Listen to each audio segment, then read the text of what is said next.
యావరేజ్గా. ఇంకోటి ఏంటంటే నీ పెయిన్ స్టార్ట్ కాగానే అంటే 50s ప్లస్ అన్నారు కదా, మరి 50 ప్లస్లో నీ పెయిన్ స్టార్ట్ కాగానే చాలా మందికి అది అంటే ఒక గుజ్జు తగ్గిపోయింది ఇలాంటి అపోహలు ఉంటాయి. అపోహలు అనొద్దు, అవి నిజం. అలాంటి పెయిన్ వచ్చినప్పుడు నాకు ఏదో పెయిన్ వస్తుందని హోమ్ రెమెడీస్ చాలా ట్రై చేస్తారు. సో అలాంటి హోమ్ రెమెడీస్ వర్క్ అవుతాయా? So 90% of cases, 90 to 95% of కేసెస్లో ఈ హోమ్ రెమెడీస్ 1 or 2 days మీకు రిలీఫ్ ఇవ్వచ్చండి, but definitely not in the long run. చెప్పాలంటే టు బి ఫ్రాంక్ ఇనఫ్, అవి అంతగా పనిచేయవండి. That is more of a temporary relief కోసమే తప్ప లాంగ్ రన్ లో మాత్రం ఖచ్చితంగా పనిచేయవు. ఓకే, బోన్ హెల్త్ కి మీరు సన్లైట్, రైస్ ట్రీట్మెంట్ అని చెప్పారు. సో అవి కాకుండా మనము ఇంటేక్ ఏం తీసుకోవాలి? బోన్ స్ట్రాంగ్ ఉండాలంటే దిస్ ఈస్ అ మస్ట్, రోజు ఇది తీసుకోవాలని.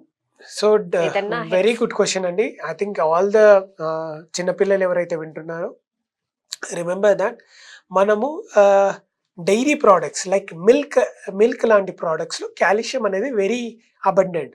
సో ఐడియల్లీ ఒక 1 glass of milk per day is very important అండి. అపార్ట్ ఫ్రమ్ మిల్క్ కొన్ని non vegetarian foods like paya అని అంటారు చూడండి, సో బోన్ సూప్ అనేది కూడా చాలా ఇంపార్టెంట్ అండి.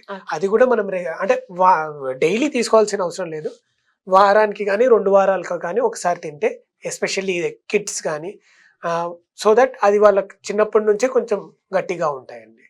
అండ్ దీంతో పాటు కాల్షియం రిచ్ ఉన్న పదార్థాలండి, డైరీ ప్రోడక్ట్స్ తో పాటు నువ్వుల లడ్డూలను ఉంటాయండి. సో నువ్వులలో కూడా మంచి కాల్షియం ఉంటుంది. సో డైలీ ఒక లడ్డు తిన్నా సరిపోతుంది, నువ్వుల లడ్డు అది తిన్నా సరిపోతుందండి. మీ వ్యాపారం అభివృద్ధి కావాలని కోరుకుంటున్నారా? అయితే వెంటనే క్యూనస్ ని సంప్రదించండి.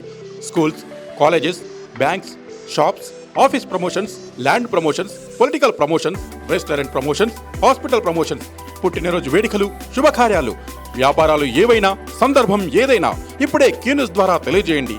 మీ వ్యాపారాన్ని అభివృద్ధి చేసుకోండి.